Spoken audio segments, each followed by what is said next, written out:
All right. Armonda. Yes. Armonda, where'd you grow up? Where are you from originally? I grew up in Lincoln Heights.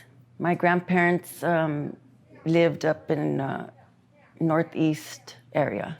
Of LA. Yes. And tell me about your childhood. You had both your parents?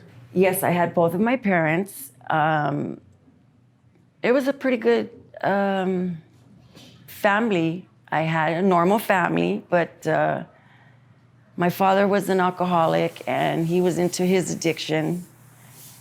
My grandparents practically raised me off and on.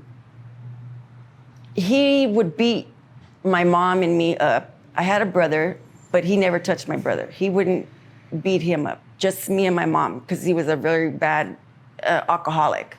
And we're Native Americans, so you know, Indians can't drink. And through all that, I started learning how to sell drugs, be around gangs, be around gang members. And I started learning how to dip sherms and PCP, how to make angel dust, through watching my dad. And when my grandfather passed away when I was 12 years old, that's when everything went downhill for me.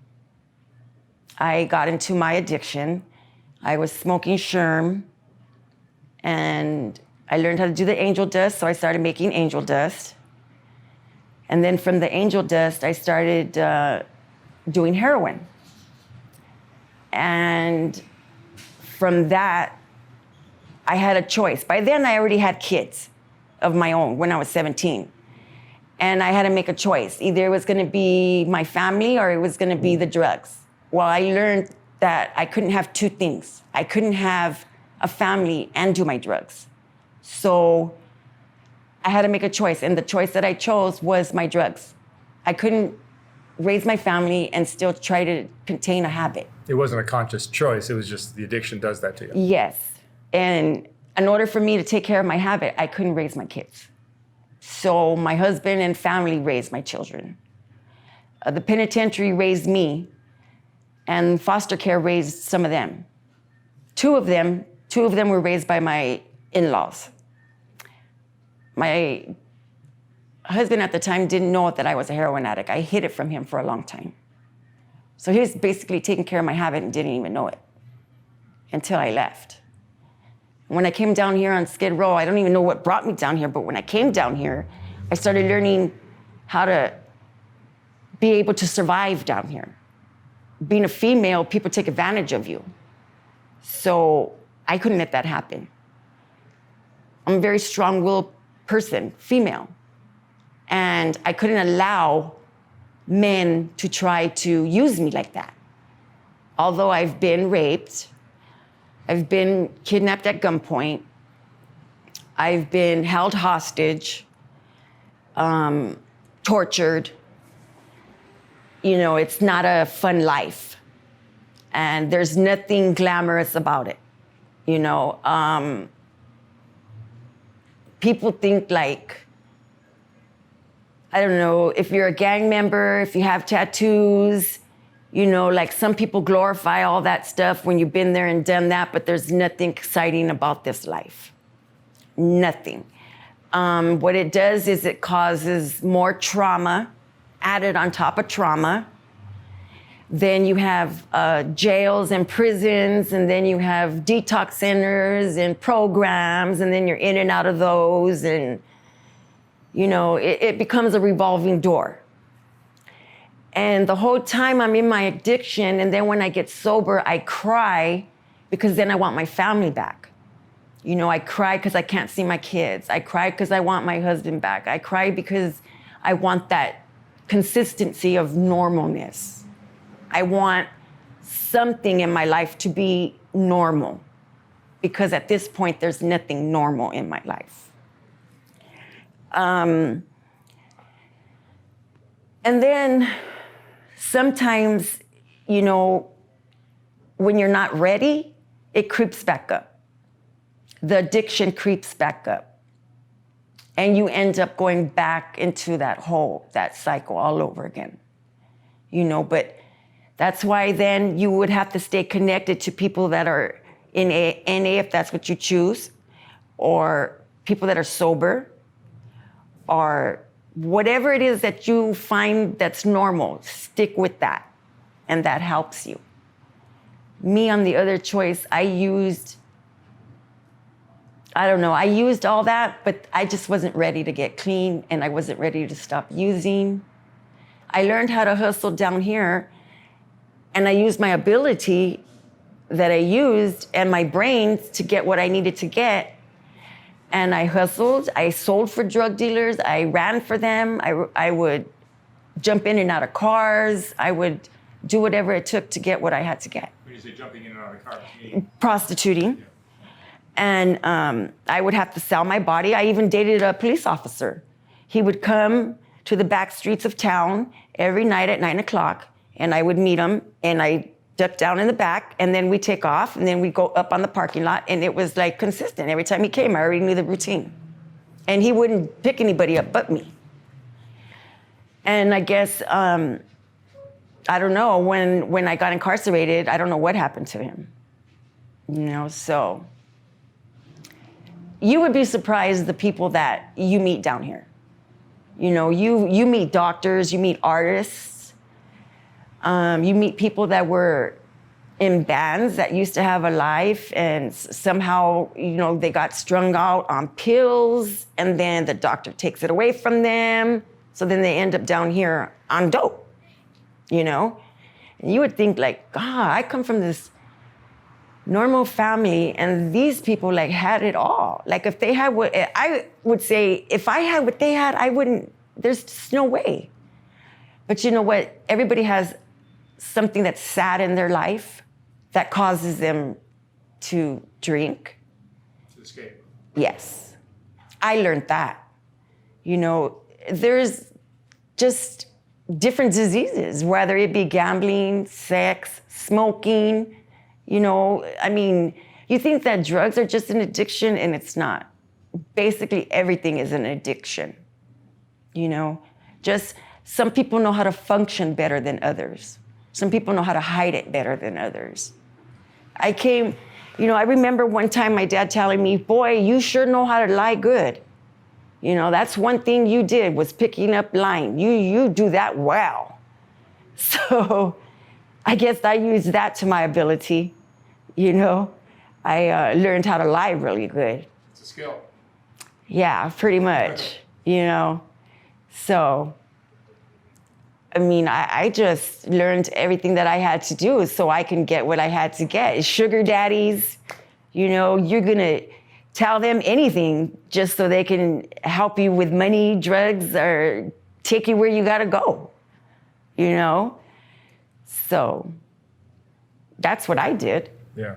And when you sold drugs, you saw all kinds of customers, all kinds of people? Not yes. Skid Row, but probably people from... Oh, yes. I had guys coming from the Valley, girls, they're from Costa Mesa. These people had money, and they would come and they would buy grams and ounces. And I'm like, what are you guys coming all the way down here for? And they're like, well, everybody always, it's a chain. You tell so on, and it's so on, and so on, and so on, it just goes. And then you finally find out about downtown LA, Skid Row. And then everybody ends up down here eventually, because this is where your disease brings you. And they say that even if you're in disease that you're not clean, you're clean, you can go back to where your disease was, and you can stay clean, but that can't happen for me. When you come back to a place where your disease was, it sucks you back up and it takes you right back to your disease because you're so familiar with it. That's all you know is that. And you fall right back into the cycle. I got clean off of heroin 5 years, and I ended up coming back and started smoking crack again. Is that what you're using today? Yes. I've been clean off of crack for heroin for 15 years. And I've been on methadone. That's how I got off of that. But then I started smoking crack. And now I can't get off of that. That's hard for me to get off. But how do you compare heroin and crack? Well, heroin is a body. It's a physical thing. You get sick. physically. If you don't have it. Right. And crack is just a mental thing. You just tell yourself you have to have it. Like you just want to keep trying to chase that first hit, that first numbness, and you never get it. So you keep chasing it. So the more money you spend on it, because you want to feel that way that you did that very first time. But it doesn't happen. After the first one, it never happens again after that. But you still need it? No, you don't need it. So, I mean, why don't you just quit the crack? Because my body just tells me, why not just go and get it? Just go and do another one. Let's just go get another one. Because I like to stay high. I don't like to deal with my trauma. I don't like to deal with... So there's still some numbing benefit Oh, a lot. with crack? There's still a lot. And I numb it with crack. That's what numbs my pain, my discomfort. It numbs my... If I'm upset, my depression, it numbs all that. And it makes me be able to kind of function. Yeah, what you seem, a lot of crack addicts I've interviewed seem pretty functional. Mm-hmm. Like they could get jobs. It seems like they could get their lives together and still use. Am I wrong? On crack, they never do. I mean, at least the ones I've met are all on the street. But it seems like some could. yeah. I mean, you can if you can maintain it. I guess they don't. They just lose the discipline or the will to just show up for work and do all that. Right. When you can show up for work and get a paycheck coming every week and still get high on the weekends. That's functioning addicts. That's what I'm saying. Yeah. Down here, there's no functioning anything. Yeah. No, but crack is a drug where you can kind of get away with that. You can. But heroin, not so much. No, heroin, you can't. There's just no way that you can do it because heroin affects the body and the mind so much. There's just no way. You physically get sick, get ill. And crack, you just sleep. You get hungry and you sleep. You sleep or you stay up? Well, when you're on crack, you stay up, but eventually you'll be able to sleep. No, but cocaine and crack are drugs where it almost seems like you might be able to pull it off. And on meth, if you stay up, then eventually you're gonna go sleep for 4 days or 5 days and eat because you're in a cocaine coma. And on heroin, you're just, you can't sleep when you're on heroin. You stay up for 30 days at a time because you can't sleep. You physically, your bones, you just want to curl up in a ball and die. That's how bad it gets. And nobody told me that you get sick. The guy that got me hooked on it was helping me paint my house. My grandmother had left to Texas to live with my aunt, and I took over my grandmother's apartment. It was a 2-bedroom. I paid $310 back then in the 80s, and the guy that was helping me was upstairs, was a neighbor, and I was buying dope every day for him to help me paint my house, and I was chipping. That's what you call chipping, doing it once in a while. And he would fix me, and then he never told me what it was gonna do to me. I was gonna get hooked, I was gonna get sick, this is what was gonna happen. He never said nothing. Of course, he didn't want me to stop. I was supporting his habit. I was getting him well. And I didn't even know that until I started getting sick. At first, I thought it was like a flu. My nose is running, I'm getting chills, I'm getting hot flashes, and I'm thinking, what's wrong with me? Am I coming down with a cold? Then I find out it's because I'm hooked on heroin. And I was like, oh my God, this guy didn't even tell me. How stupid, And eventually he died of AIDS. His disease got him sick. And I didn't find out that he had AIDS until a while later, but I never used behind him. I always had my own syringe. I never used behind him, thank God,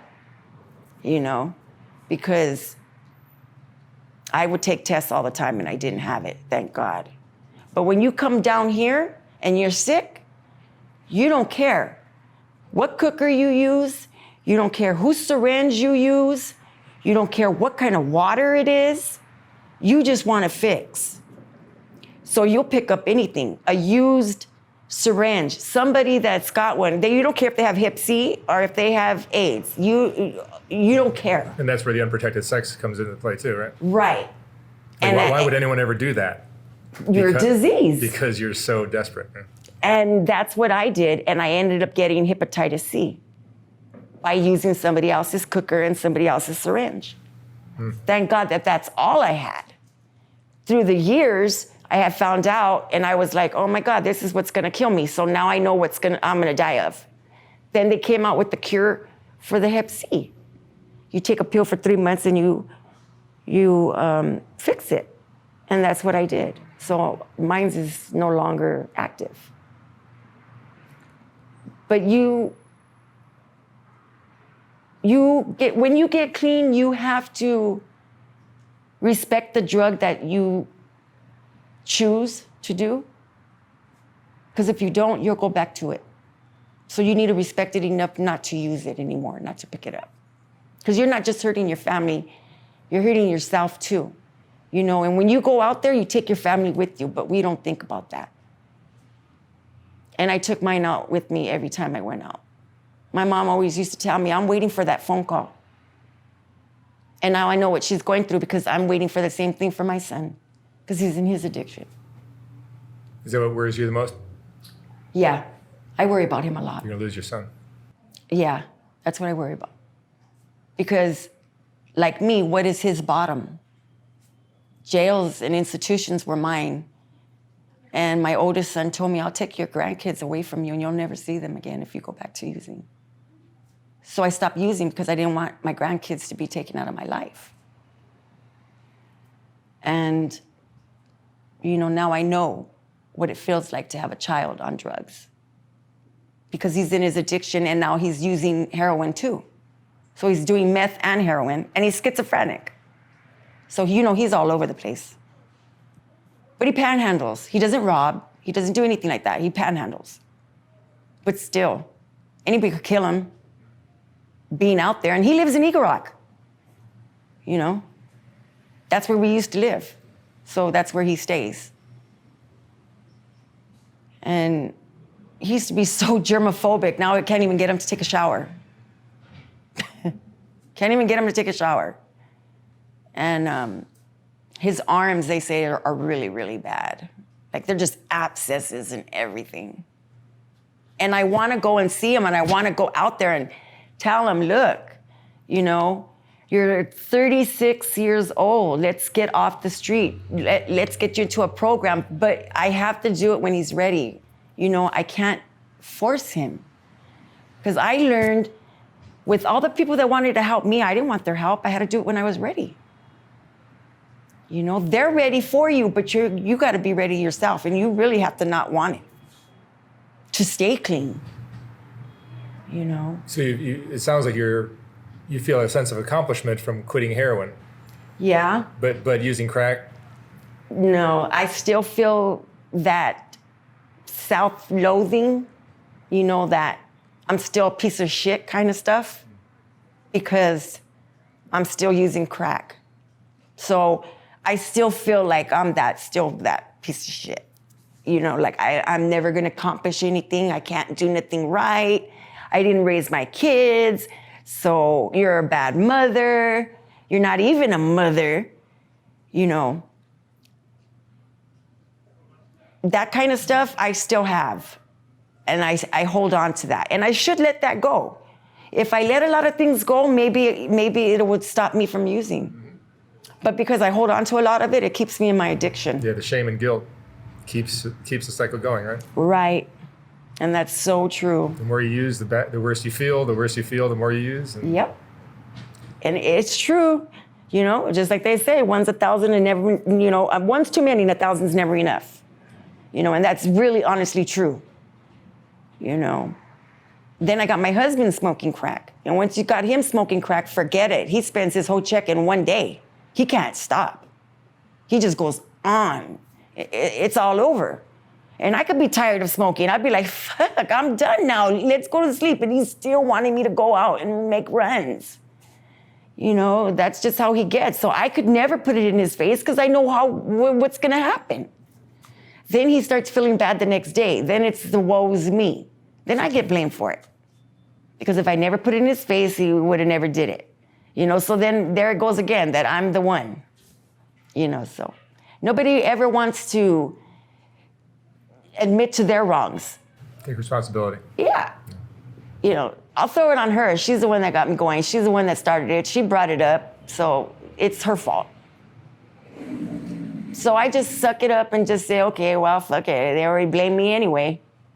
So it's me. It's all me. So I already know anything that I do, it's just going to get thrown in my face, or, they're still going to say something. And then my brother was the one that, I was the black sheep in my family. My cousin was the black sheep in his family. And then my dad was the black sheep of all of us. And my brother was supposed to be the good son.